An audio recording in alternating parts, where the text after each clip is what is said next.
We have seen countless acts of bravery and sacrifice from medical workers around the world.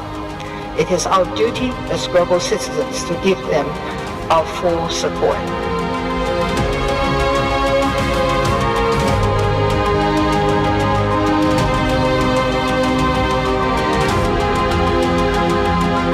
Pandemics cannot be stopped by one country alone, and Taiwan stands ready to do our part.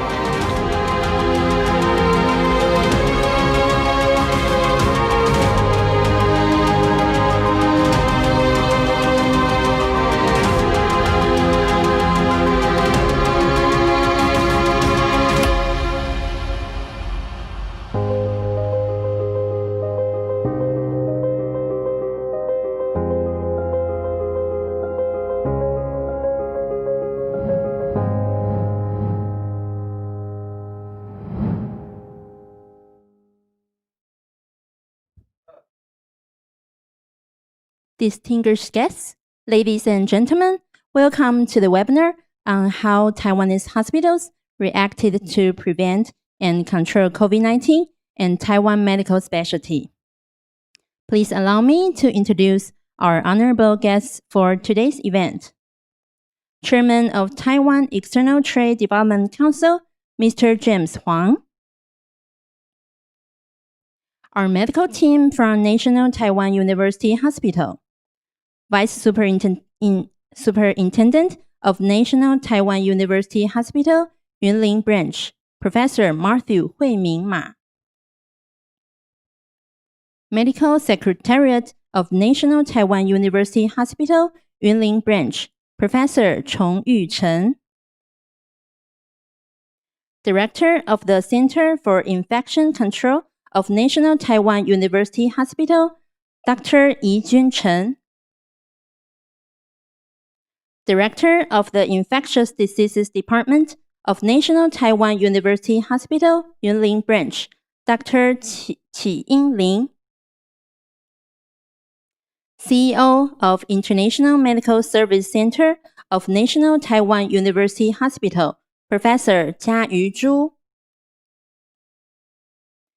Deputy Director General of Department of West Asian and African Affairs of Ministry of Foreign Affairs, Ms. A.B. Lee. Executive Director of Service Industry Promotion Center of TAITRA, Ms. Rachel Wu. We are honored to have guests representing the health authorities from Kenya and Nigeria to join us online, as well as doctors from countries including Algeria, Tunisia, Kenya, Egypt, Nigeria, South Africa, among others. We are more than pleased to have you with us today. A heartfelt welcome to everyone. Thank you very much for your time and participation today. Now, let's welcome today's host, Chairman of TAITRA, James Huang, to deliver opening remarks. To all our dear friends in Africa, welcome to join this online seminar focusing on our common effort to combat COVID-19. As the world continues to be haunted by the pandemic and the confirmed cases of COVID-19 has surpassed 10 million last week, and the death toll reached 500,000. It is time that we should work together to combat this pandemic. And we are very concerned about the situation in Africa and how our African friends are going to combat this pandemic. Taiwan has been praised by the international community as one of the best countries in combating COVID-19. It has to be attributed to our leadership team. Our leadership includes many medical experts in our medical team, and my country, Taiwan, was severely hit by SARS in 2003. And from then on, we have accumulated a lot of experience in fighting coronavirus. And based on those experiences, the government reacted very swiftly to the outbreak of COVID-19 earlier this year. And so far, in Taiwan, we only have 449 confirmed cases with only 7 deaths. But we are not satisfied with our own result.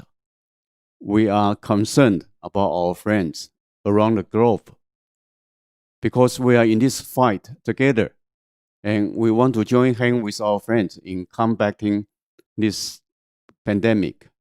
In the past couple of months, TAITRA has been sponsoring online video medical conferences with friends in Southeast Asia, in India, in Central and Latin America, and in many other parts of the country. And we are also very concerned about the situation in Africa and how our African friends are going to combat this pandemic. So TAITRA is very honored to be able to sponsor this online conference with our African friends. And we are very honored to invite teams from National Taiwan University Hospital, led by Deputy Superintendent Mr. Matthew Ma, to share their experience with all our friends from Africa. And Professor Ma got his PhD degree from Johns Hopkins University and is a very, very experienced expert in combating the pandemic. TAITRA is a platform for cooperation and for mutual assistance. We are very happy to serve as a platform to bridge the distance between our countries. And in the future, we will continue to serve as a platform to serve all our friends in every corner of the world. And we have 5 offices in Africa. So please feel free to contact our offices, and please feel free to use the Taiwan Global Anti-Pandemic Pavilion established by TAITRA last month, so that we can connect with each other anytime, anywhere. So without further ado, I will stop here. Thank you again for joining our seminar, and we look forward to working with you in the future in our joint effort to combat the pandemic. Thank you very much, James. Now, please welcome CEO Zhu from International Medical Service Center, National Taiwan University Hospital, to deliver opening remarks. Ladies and gentlemen, good morning and good afternoon. It is our great honor to host this webinar with TAITRA and our friends from Africa. In the past 125 years, the National Taiwan University Hospital is dedicated to improve the global health. And during this pandemic, it's more important that people should help each other without boundaries. So we hope we could share our experience with all our friends from all over the world through this web meeting, and most importantly, to save people's life. I hope we will have a fruitful discussion during this meeting, and thank you very much for attending. Thank you very much. Now, we would like to have a quick photo shoot. Please face the camera in the front for the pictures.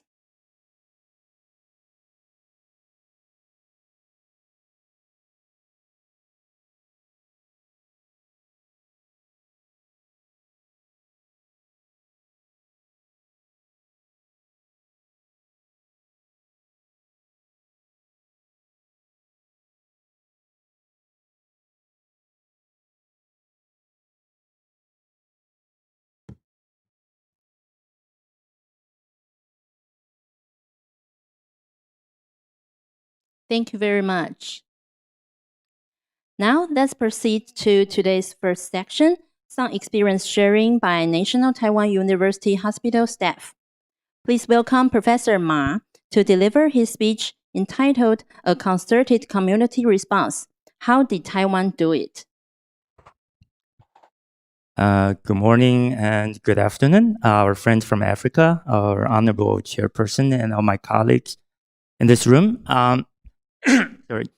I'm Dr. Matthew Ma from National Taiwan University Hospital Yunlin branch. It's my honor and privilege to present to you how Taiwan was able to organize a concerted community effort and bring out one of the best containment efforts against coronavirus during this pandemic.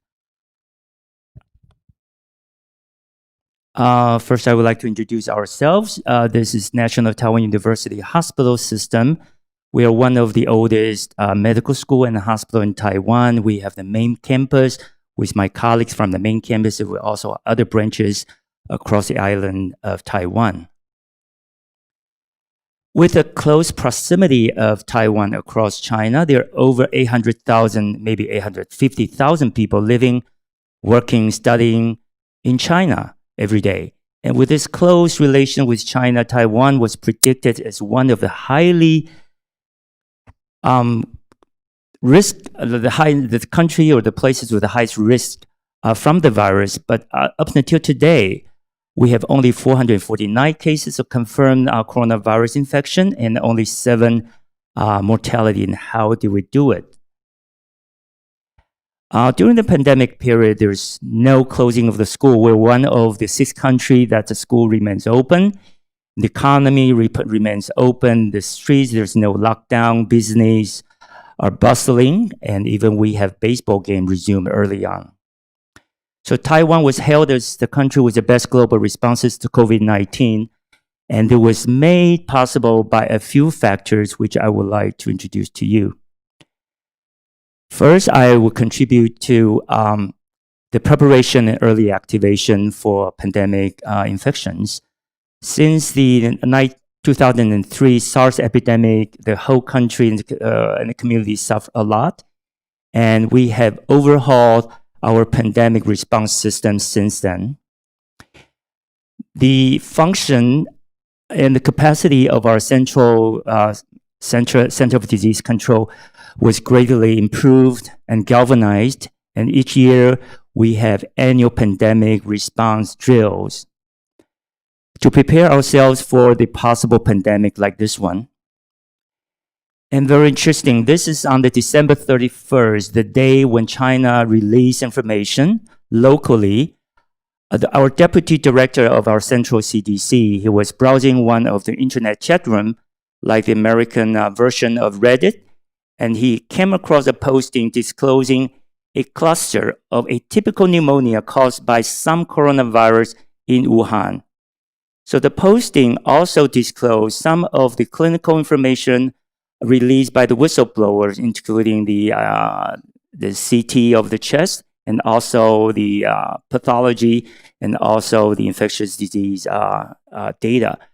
Highly alerted by this very early information, Taiwan CDC started border control and onboard quarantine for flights from Wuhan since December 31st.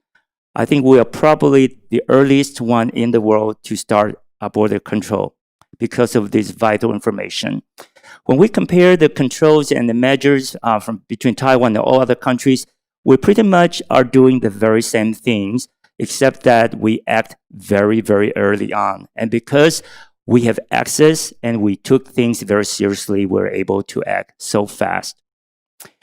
And after that, we started a series of border control and quarantine measures for inbound travelers, starting with very strict border control and also very strict home quarantine services.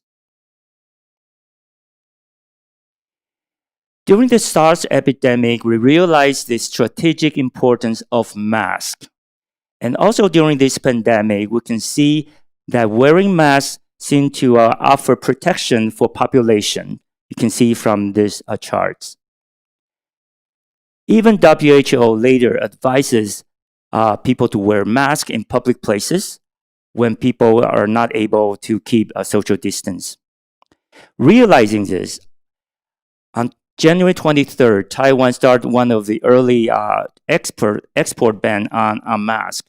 And because at the time our daily production of surgical masks was only 1 million per day, we were able to galvanize a national team to boost up the production of surgical masks from 1 million per day to almost 20 million now. We are one of the country with the largest production of surgical masks. The second reason why we're able to contain the pandemic is a very organized and centralized command center. This centralized command center was started on January 20th, and we're able to coordinate all the actions and functions of vital government departments. So over 200 measures and new regulations were promulgated by the central command system. And one of the key persons is our ministry, the Minister of Health, Minister Chen. Since January 20th, he was on the news conference every day, sharing the virus information and teach the population about all the things you need to know about the pandemic. He was preaching people how to keep social distance, how to do hand washing, and when there was a call for the mass screening in the community, he became an epidemiology professor, teaching people why in Taiwan, when we have a very low prevalence of disease, it's not a good idea to do mass screening. And when they heard about the story, one of the boys was bullied because he was wearing a pink mask. Everyone in the command center wore pink masks to support the boy. They were also able to bring humor over rumor because all the instruction by the command center was translated into the actions of this mascot dog of the command system called Shiba Uno. There's also very interesting information. In this ad, you see the buttock of our prime minister. He said, we only have one pair of buttocks. This is to demonstrate people you don't have to do panic buying for the tissue paper, and it did stop the hoarding of tissue paper in a few days. The third reason we are able to contain the virus is because of the widely use of big data and technology, and the combination of this with our national health insurance system. Early on, when we have the mask rationing system, we have dashboard to tabulate all the availability of our mask. And we also develop a surgical mask map so our citizens can easily access where to get their surgical mask rations. This was later on to be implemented in the pharmacies and also in all the convenience stores. It becomes widely available to people.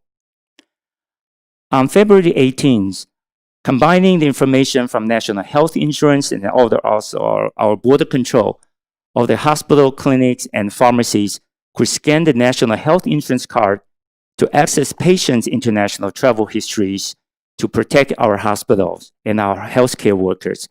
And from March on, this is made available to all our EMS workers.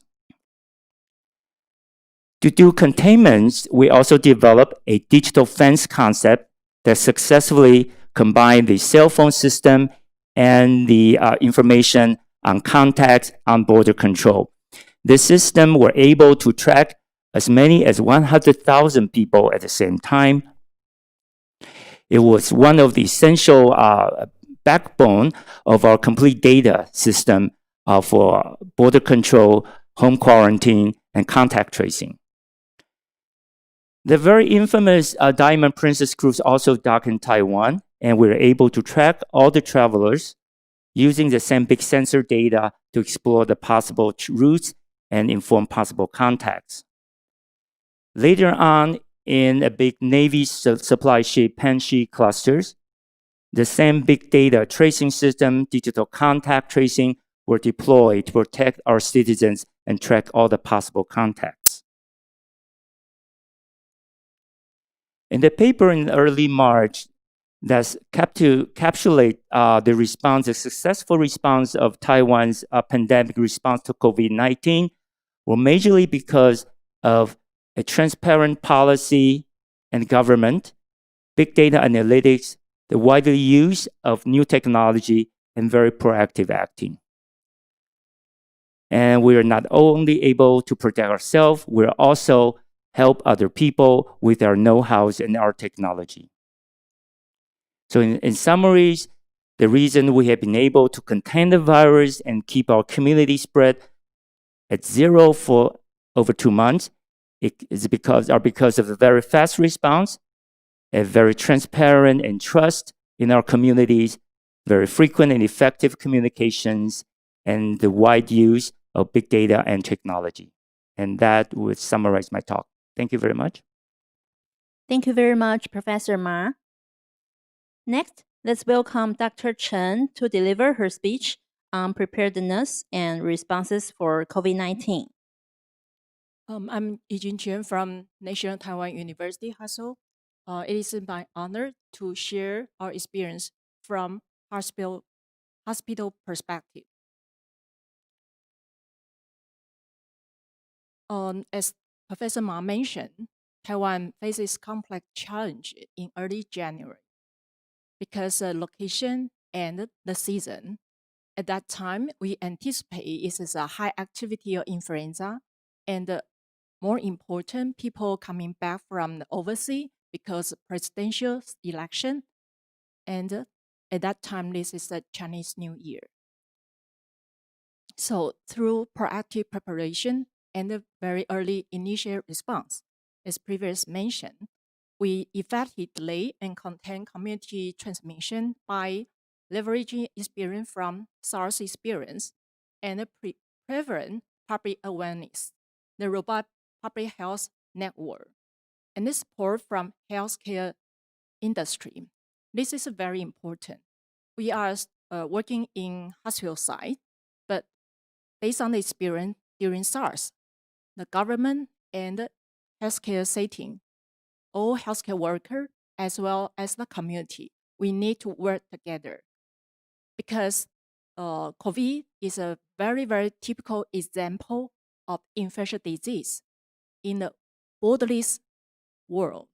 So if we need cross-department collaboration, of course, as you heard, we implement, adapt the advanced information technology capacity in Taiwan. So this is COVID is the most difficult part of the world for among many, many emerging infectious disease in the past 20 years. So government give the following several strategy and to sustain our society activity, include the community activity as well as the government side and the healthcare setting side. I will focus on what we get the national policy. I'm very serious one because we cooperate with government for policy making. In addition, we need to put into action in the daily practice in healthcare setting. As you know that Taiwan government provide guidance and the recommendation very, very proactively and very timely as for every hospital setting to comply, to implement. So we need to adapt very rapidly and distribute all the information to every healthcare worker. In addition, we need to give the work together from regional and the cross-sector coordination, and we need to work together not only infectious disease specialists, we work together with emergent department specialists, lab personnel, and others in order to combat this emerging infectious disease. More important, all the measures should be feasible and sustainable in daily practice. As you know that we work for almost 6 months. This is a government provide information and update daily. It provide the data, how many patients receive testing and reporting Taiwan government and confirm, and through the daily briefing, and every people in Taiwan, we can get all the information. And this is a serious guideline to give to the healthcare setting or other business industry side, to give the very daily detailed information to guide, to sustain the activity. I will give the different tier from the nationwide. The government give the border control and the entry restriction, in addition to the travel alert or restriction or travel ban for all the people in Taiwan, to prevent the importation of cases at initial stage and until now. For the second part is the activity and the infection control measure in the community. Government asks and educate people to wear mask, even without any symptom, very early in the world, and emphasize, if not able to wear mask, you need to keep social distance. In addition, emphasize the hand hygiene, as well as the risk assessment and the management. Integrate with the border control. For people coming from overseas travel or activity, you need to stratify by risk in order to prevent spread the disease from overseas into the community in Taiwan. I will show the picture in the next slide. In addition, in the community, public health sector very aggressively to conduct for community surveillance and contact tracing for every confirmed cases, work together with healthcare setting site. In addition, there's a patient divergence and transfer. That means that government announced very clear regulation and a recommendation how people were to access to healthcare setting for testing and for healthcare regarding to COVID-19. Therefore, you can see the patient confirmed COVID-19 is allocated and the hospital taking care in different hospitals around Taiwan. It is quite different from those in 2003. At that time, our hospital taking care of majority of SARS patients. They create some pressure to our setting. But this time, the government will announce some criteria and the policy and ask for people follow that. However, also take into account for severe patients, they can transfer to the tertiary center, such as National Taiwan University. So we have several patients, we have ECMO, and very severe but successful outcome. I want to point out the face mask. In Taiwan, we announced this policy for the public because this is the reason we based on SARS experience. So you can see that as of April 3rd, Taiwan, the disease prevalence compared to Singapore. As you know that Taiwan and Singapore, they both employ very stringent measure. Both countries has SARS experience, so very aggressive, very proactive, and very stringent measure. However, the only difference, one of the major difference, is wearing mask in the public. You can see the difference in disease incidence and the proportion of local cases. This is why we make this decision very early in Taiwan, because before SARS, only people had tuberculosis are asked for wearing mask. So people are very not want to wearing mask, as you can see from the media in European country and in United States. So, but people, since every year we promote mask, and especially during influenza season. So this time when government asks people should wear a mask, at least when you enter the hospital setting, everyone, you need to wear a mask. This policy prevents the disease transmission from asymptomatic or pre-symptomatic transmission. This is a huge difference for Taiwan policy. You can see from this table, this is the policy to integrate the border control and for patient contact tracing. This is the home isolation policy and the whole quarantine and the cell health management. This is a so-called risk-based management, and the people fulfill the criteria for home isolation are those with close contact with confirmed COVID-19 cases.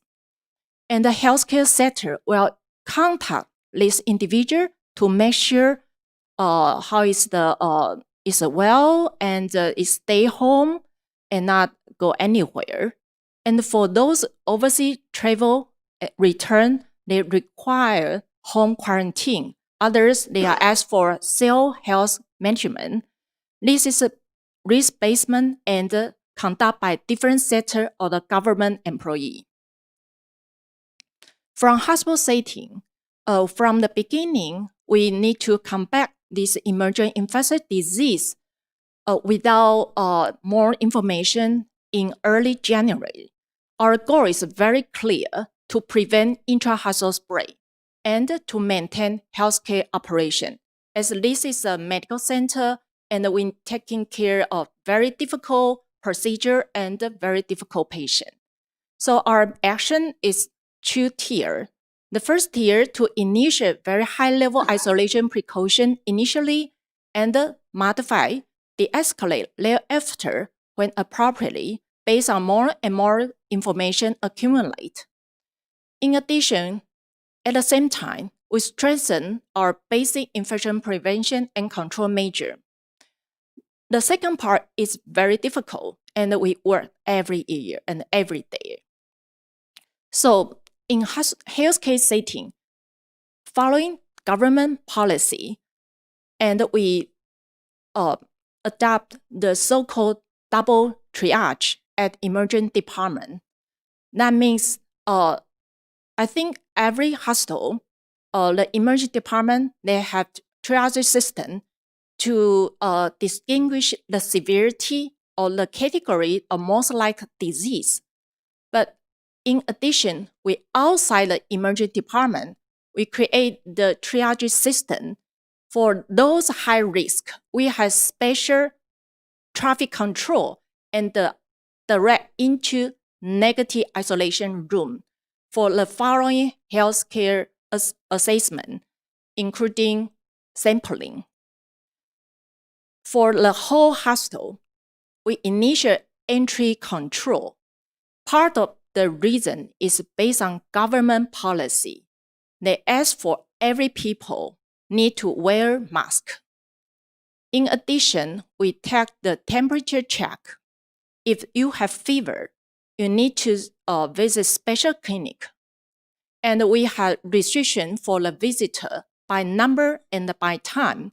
In addition, we check the TOCC by questionnaire, but later we check the National Health Insurance card to make sure the information is very explicitly transparent regarding overseas travel. TOCC means the travel, occupation, contact, and cluster. So government integrate the immigration information and the contact person information into the National Health Insurance system. So we can check this information to make sure this individual had no such risk? If yes, we will ask this individual to visit special clinic for testing. In the hospital, we have many measures to prevent intra-hospital spread. In addition, we have comprehensive hospital-wide healthcare personnel, health surveillance, and the management system. This is the screening and triage at the first point with the healthcare system to prevent the introduce of community contagious disease into hospital setting. This is very important policy from Taiwan government during this pandemic. This experience is based on SARS at that time, and you can recognize how difficult part, as you see from the news, in European country and the United States, many patients and the spray in the community, in the hospital setting, they will crush all the healthcare capacity. So this is a very important part of the measure. In addition, how to early identify COVID-19 cases.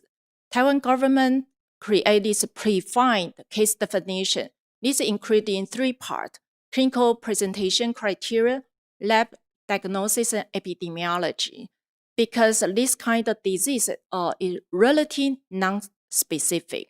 How to allocate resources to early identify patients, but keep on healthcare maintenance. So our case definition is very interesting one, 2 parts. The first part is you come from, during the January, if you come back or you are from Wuhan, China, this is a very high risk. At that time, if you have fever or any respiratory symptom, you will fulfill the criteria for notified cases. You need to report to Taiwan CDC. You need to be isolated in native isolation room and need to targeting testing. For those less risk, overseas travel, we need to fulfill the criteria of pneumonia. Then you need to fulfill the criteria and notify cases.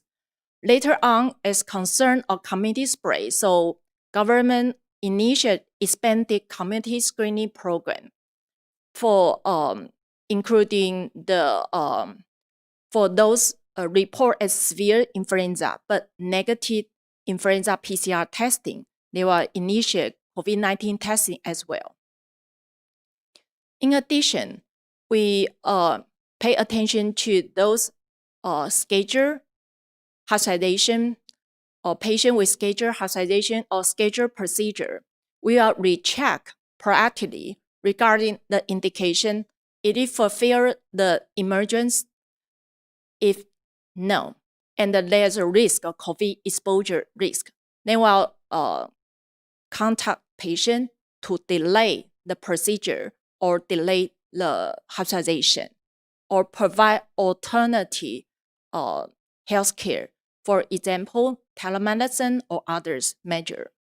For those indicate and should be conduct within 1 or 3 days and still have a COVID-19 risk.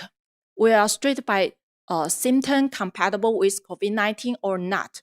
We are isolated in either native pressure room or single room isolation, and will give the testing and to decide whether we can what level of precaution. So for those need to receive major procedure within 24 hours, we also establish all the standard procedure to conduct this kind of high-risk procedure, as well as the policy to protect all the healthcare workers who conduct this procedure. So this is the all measure we need to conduct for specialized for COVID-19, including administration, control, or engineer control. But most important is the right-hand side. I would like to emphasize, as you concern this patient had COVID-19 risk, you need to initiate isolation precaution empirically and de-escalate after more information or COVID-19 testing become negative. At the same time, you implement and strengthen the basic infection control precaution, so-called standard precaution, especially in the content of the COVID-19 or in the community spread setting. This policy, this practice is very, very important. All this is what we have done to contain the COVID-19 in Taiwan as well as in our hospital. Thank you for your attention and welcome for any question and experience sharing. Thank you. Thank you very much, Dr. Chen. Now, please welcome Professor Chen to deliver his speech discussing critical care for COVID-19 respiratory failure.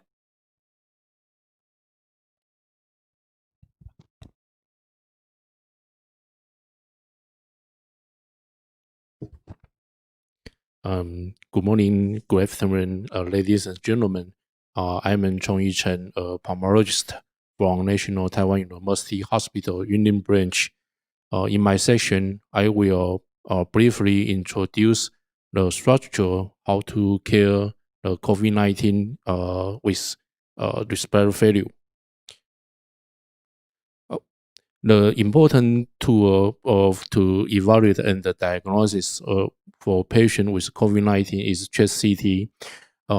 According to the chest CT finding, we can predict the patient if they will become to a critical COVID-19 because according to the lung density and the distribution area, we can predict the patient will they become critical. The general practice to care the non-intubated patient, the first is the O2 supply and the keep breather balance.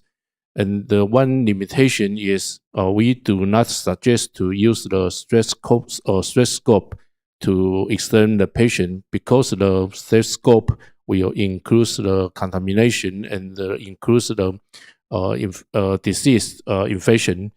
And for the pulmonologist care is oxygenation supply and to keep the patient have a good breathing pattern.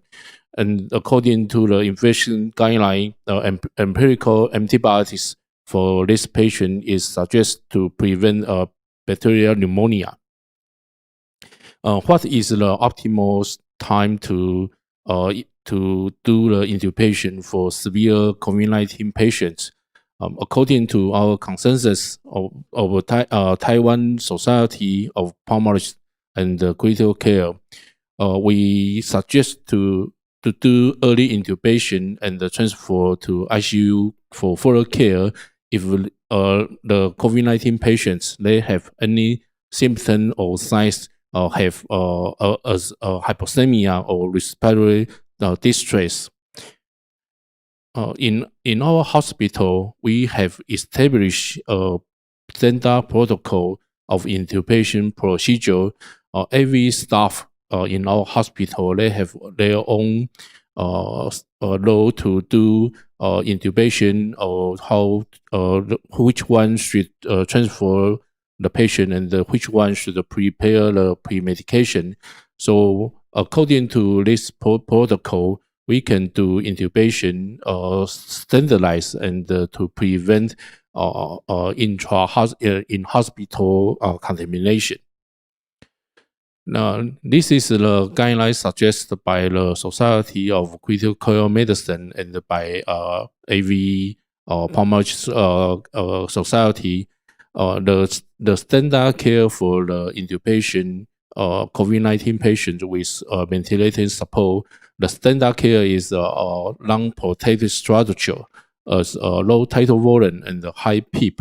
The low tidal volume is according to our previous experience to care the ARDS patients, as the tidal volume should keep to 4 to 8 millimeter per kilo, and high PEEP as to under a safety safety limitation. And in addition to this, other rescue therapy like inhalation, nitric oxide, or ECMO support if the patient become more severe. More and more evidence support that inhalation inhalation nitric oxide should be used before the patient become need ECMO support. According to our experience before, the INO can increase the patient oxygenation, and according to the preclinical study, the INO have some antivirus effect. So the INO has been used successfully in the 2003 SARS epidemic. So we, at least COVID-19 pandemic, we also use INO inhalation for our critical COVID-19 patients.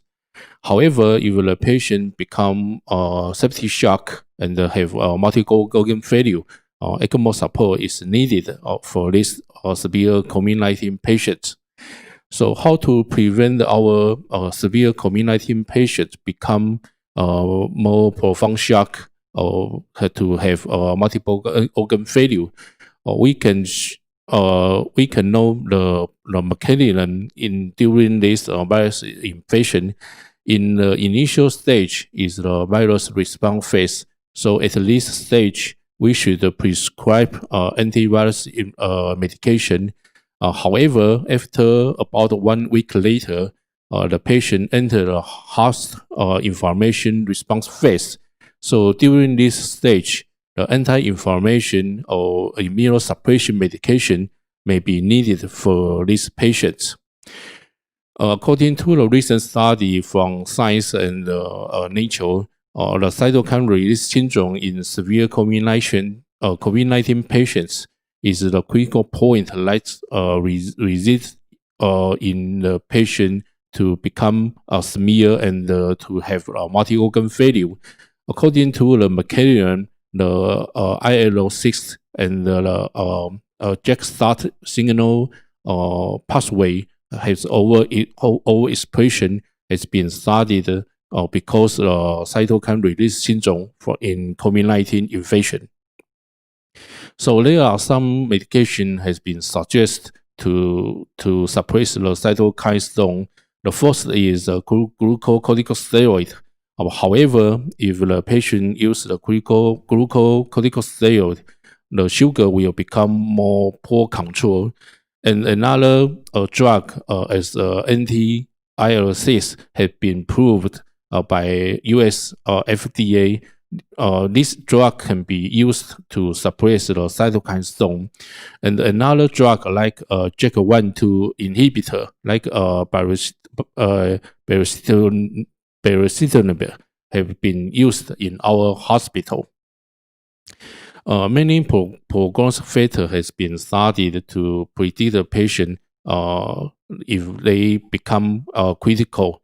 One epidemiologic risk factor like old age or obesity, or the patient they have underlying comorbidity like diabetes, hypertension, or other disease. From the labs exam, if the patient they have a high D-dimer or high CRP, high LDH, or relative low lymphocyte count, this data will indicate poor prognosis of COVID-19 patients.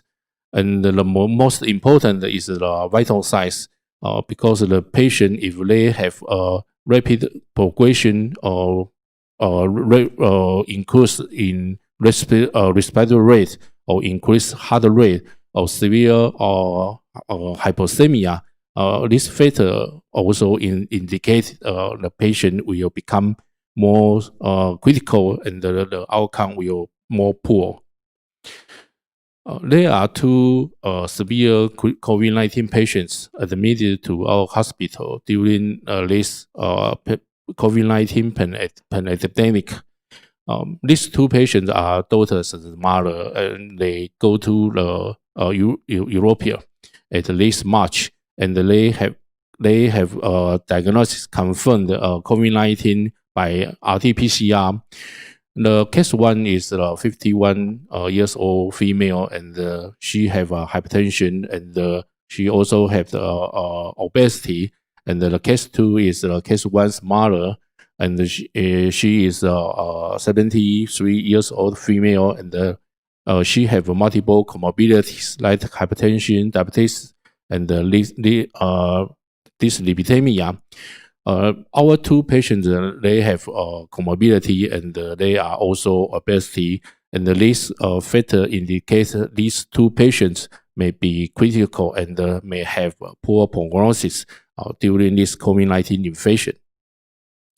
This is their initial chest X-ray. We can see the daughter is on the left side, and the daughter become critical and intubated after 3 days.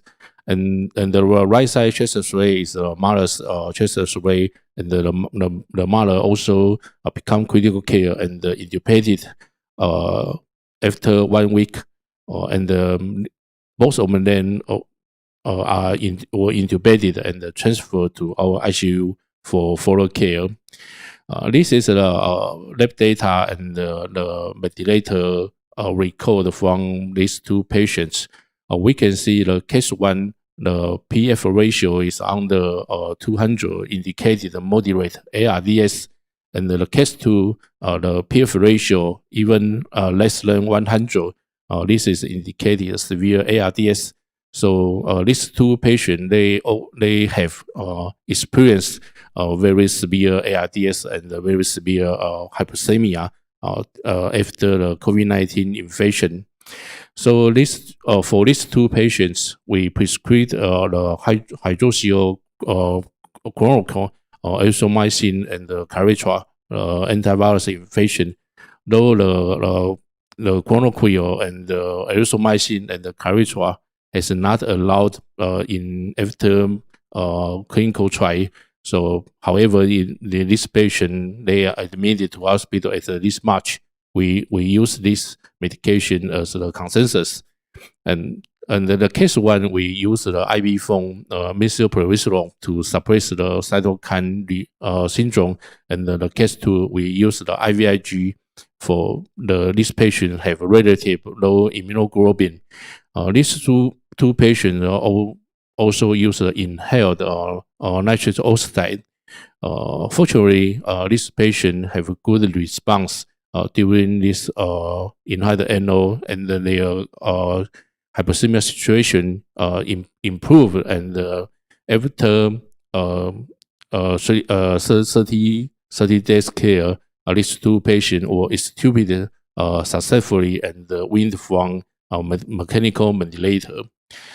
During the COVID-19 infection, the big challenge is the isolation measurement, because the medical staff, they wear the PPE, and we must put the patient in the isolation room. So the communication is patient, and the articulation is limited by our current medical device. So how to overcome this challenge? In our hospital, we use the digital placement code included like 4G signal transmission and the digital electronic scope, and we also use the slate microphone to improve the doctor and the nurse communication. All the vital sign information we upload to the cloud, and we can recall any vital sign change from the monitor, and to have the optimal medical prescription, even the patient in the isolation room.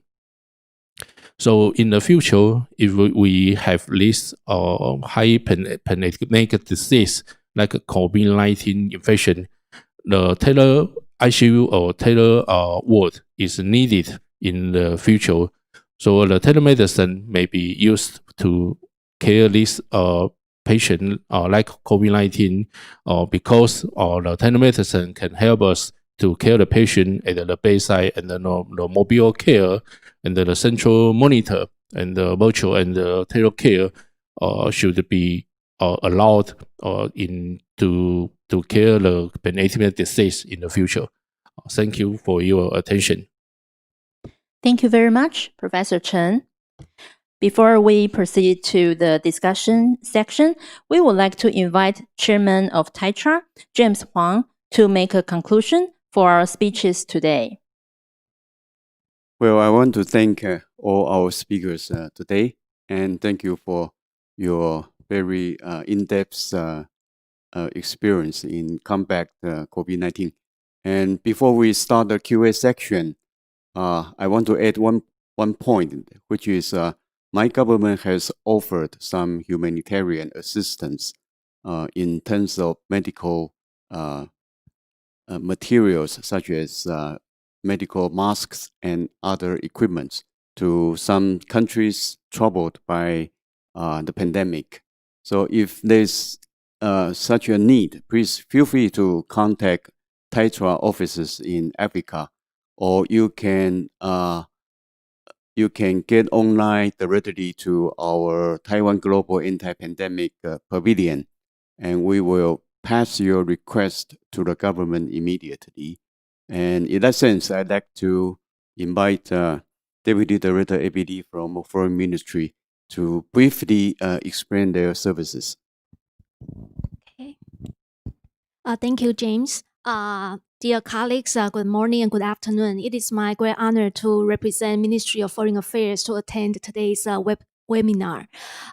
We are strongly believe that only with joint efforts and mutual assistance and mutually beneficial cooperation, we can work together to fight against COVID-19 challenges.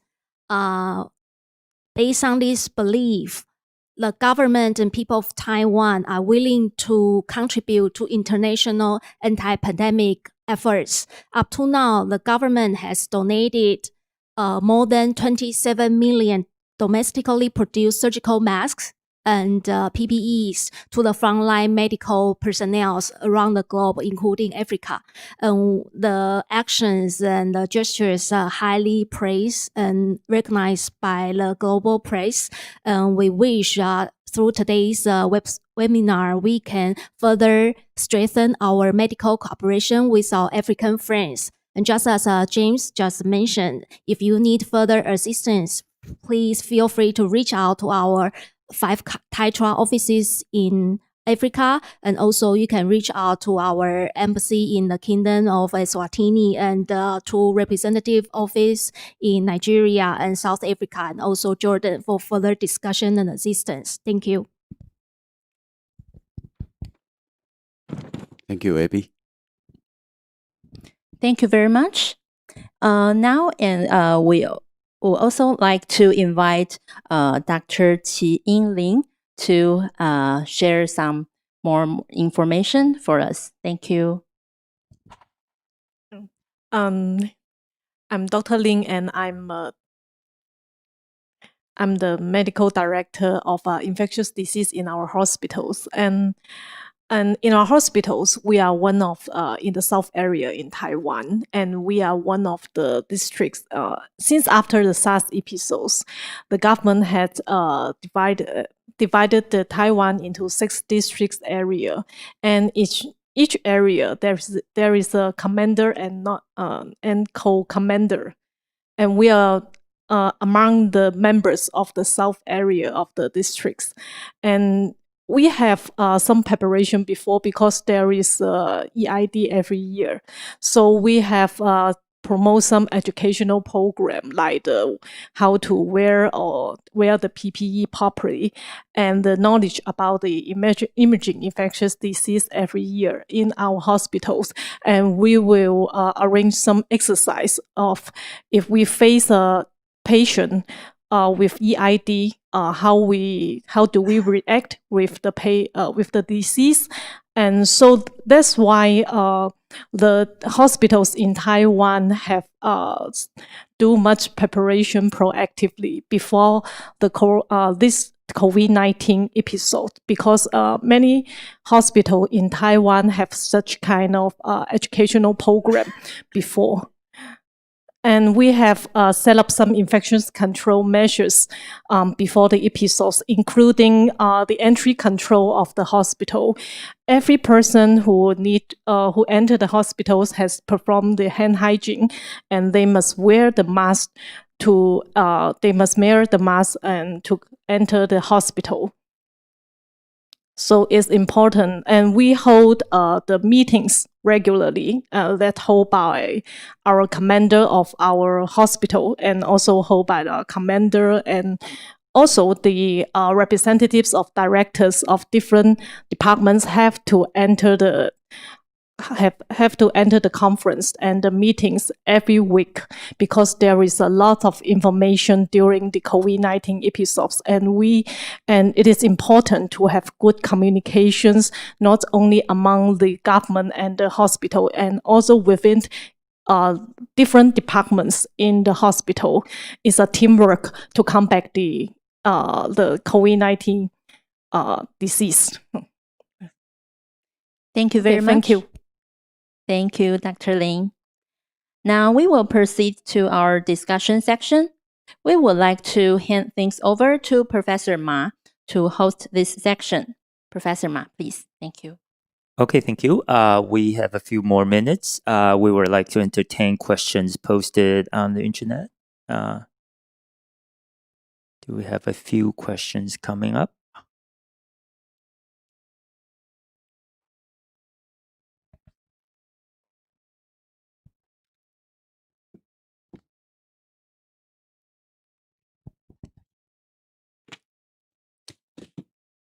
I think there's prior to this webinar, there's already some mailed in questions. So I think there's a question from the audience. Are we going to see a second epidemic spike in the near future? I would like to direct that question to Dr. Chen. For many countries globally, they're still in the first wave of the pandemic. But in Taiwan, we are preparing the possible second wave of the pandemic in autumn or winter, because the border control and other restriction is difficult to sustain. We need to communicate. We need to interaction between country and between community.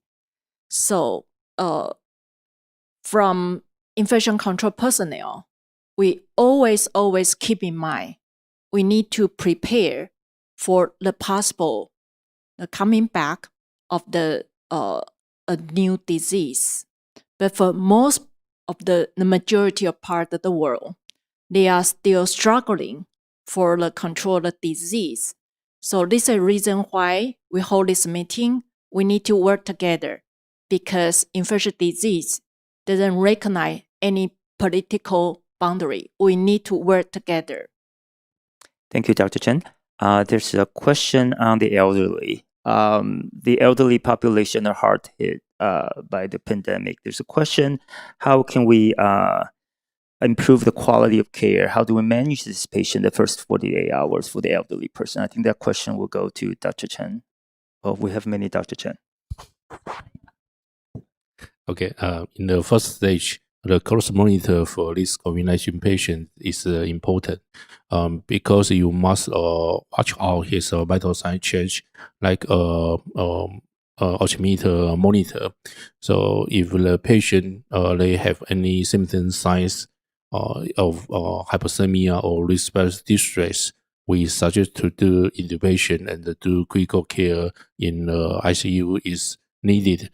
Because early intubation could protect the patient from become more severe ARDS, and the early treatment for these patients is to prevent the patient become more severe. according to some data, the patient, if they need intubation, intubated, the cytokine storm is start from this time. So at this stage, not only antivirus medication, we also suggest to use any anti-inflammation or any immunosuppression if the patient needs intubation at the fourth stage. I'm seeing one of a very relevant question. It says, what will happen to those patients with mild or moderate infection? Is there going to be chance of the reinfection of the one who has suffered from such infection? Would they have been protected from their prior infections? Dr. Lin?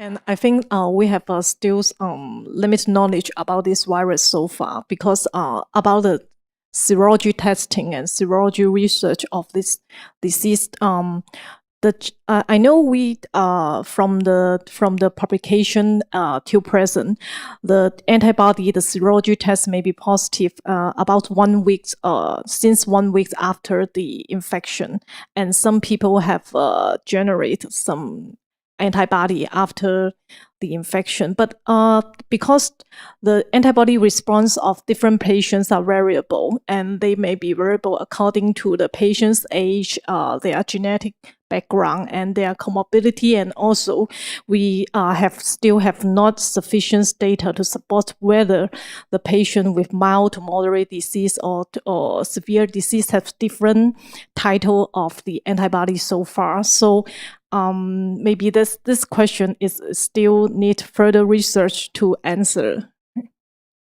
Right. Here's a question from Dr. Ali Ibrashi from Egypt. Now we have over 11 million people infected. What can be the possible long-term side effects of those asymptomatic from your research in Taiwan? Dr. Chen? Very long-term, and they seem to be okay right now, but down the road. This is very difficult question, because for research part, we work very hard in order to develop some technology and the pharmaceutical as well as vaccination in order to prepare for combating the pandemic in the future. But as you know that there's a lot of uncertainty. So this is a reason why, in addition to research or information technology incorporation, we still need to implement, strengthen our basic infection control measure now to protect our people. All right. A tough question, again from Omar in Egypt. When are we going to see a reliable vaccine? Dr. Lin. The outlook of the vaccine. Are we going to see one version? I think it's quite difficult because the vaccine is all under development yet, and the protect the contents of the vaccine and also the duration of the antibody that generates by the vaccine is under investigation. Yeah.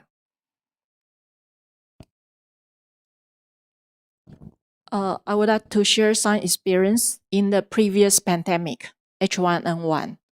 Regarding the vaccination, we need to, regarding is this possible reinfection? It is yes. Pandemic flu H1N1. Within half year, there are people document reinfection during the 6 months. So keep in mind that although we have inadequate data to support COVID-19, but keep in mind, until we have more solid data. The second one, regarding the vaccination, because the production capacity is limiting globally.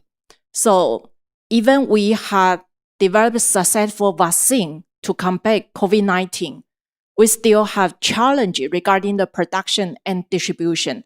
These two very important barrier is even United States in 2009 for pandemic flu vaccine. So there are different perspective, different tier of challenge for for a human being nowadays. So this is the reason why we need to work at it together, no matter from public health or industry side or healthcare setting side, under the government leadership. This is very important and internationally. Another very interesting question from Dr. Amina Hassab from Alexandria, Egypt. What was the most effective measures to protect the hospital workers? Do you screen your staff by detecting serum anti-COVID-19 antibodies? Would that be a good idea to conduct such services?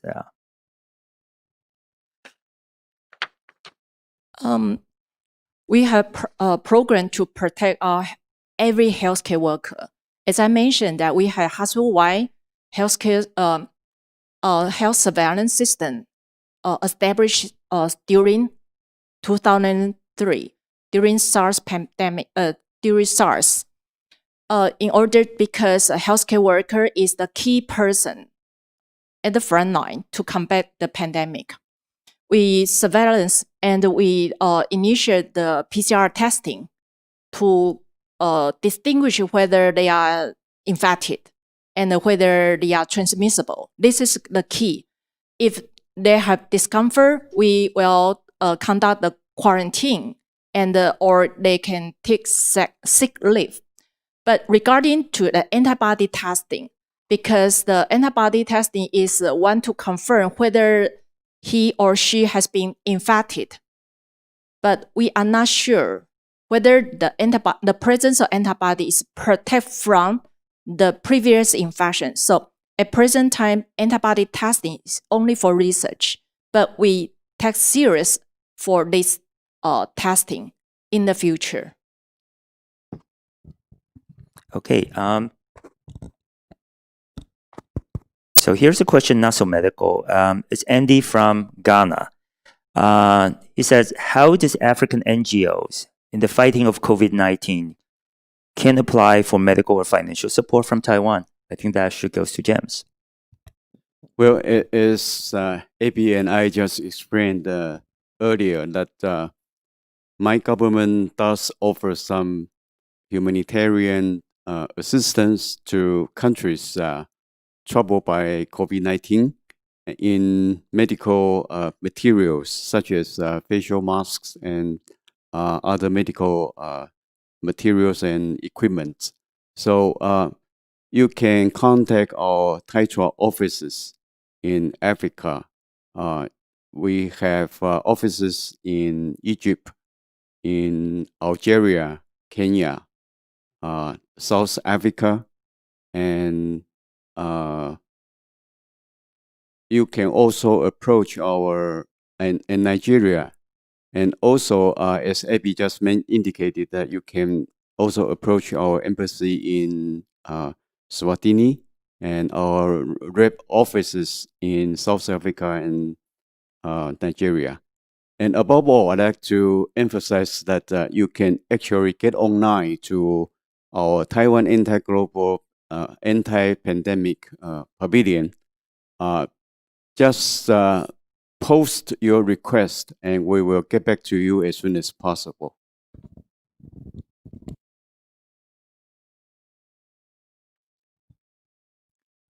I saw a difficult question. I would direct it to Dr. Chen Chongyu. He says, a lot of patients are suffering from anosmia. Do you think the administration of steroid in mild or moderate dose will help those patients with anosmia with COVID-19? They cannot smell.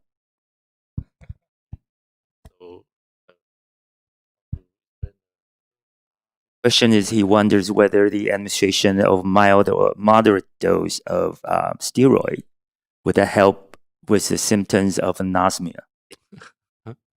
I'm not sure the low dose corticosteroid is helpful for these patients, but because we know the patient they have anosmia, the symptom because the virus is infected in our brain and the central nervous system.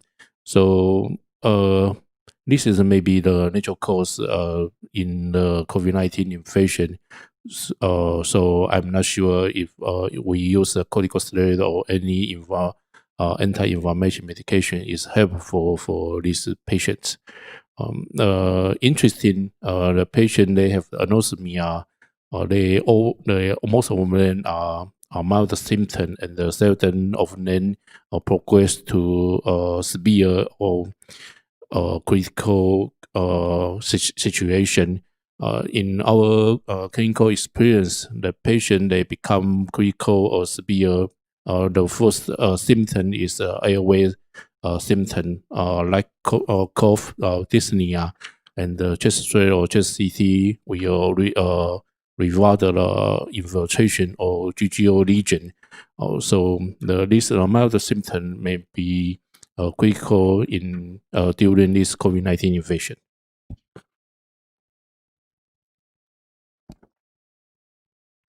Okay, so there are a few questions online. The first one is, I'd like to know if the treatment protocol is changing according to latest clinical trials. Okay, and the second one is remdesivir added to the standard care now?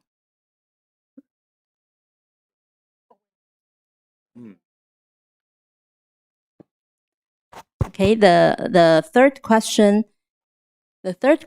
is vertigo in some COVID-19 cases. Seen about 4 cases. One of them, vertigo persisted for more than 6 weeks. Any experience?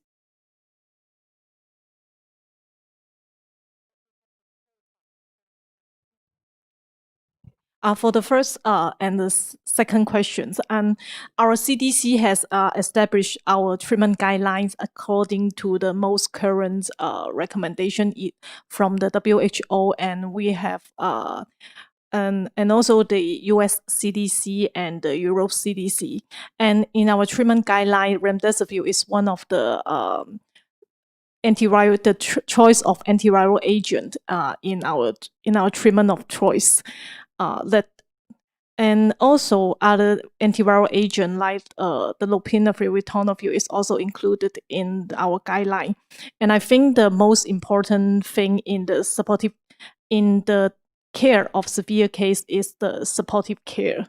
And like our case, we didn't use remdesivir at that time because the remdesivir was not available in Taiwan during that time. So we used the lopinavir, ritonavir co-formulation for our two severe cases at that time.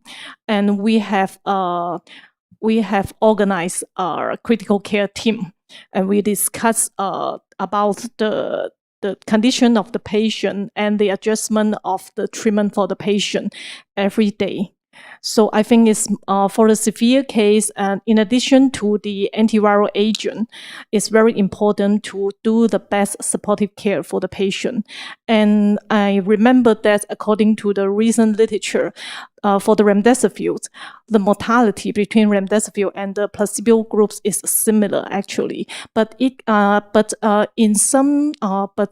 one research, in one randomized control trial, it can shorten the time of recovery of the patient, but not affecting the mortality rate.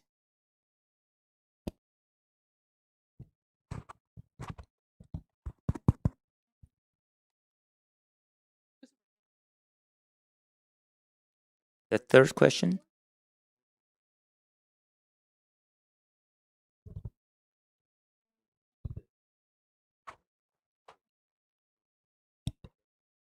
Vertigo. The third question is vertigo in some COVID-19 cases. Seen about 4 cases. One of them, vertigo persisted for more than 6 weeks. Any experience? Vertigo.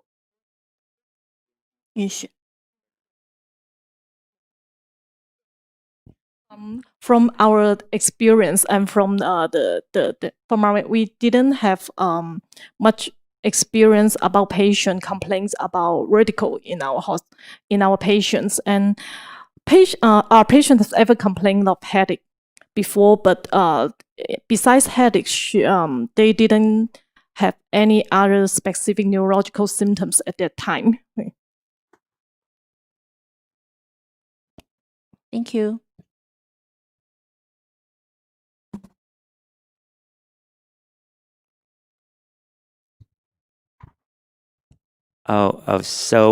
This concludes our webinar. I would like, on behalf of both TAITRA and NTU, would like to thank you for your participation. We've all enjoyed this lively communication and dialogue. We are still in the middle of this pandemic, so please be safe and let's keep health. Thank you. Ladies and gentlemen, thank you for being here and making this event a pleasant experience for all of us. We hope you have enjoyed today's program. Thank you again and enjoy the rest of your day. Thank you.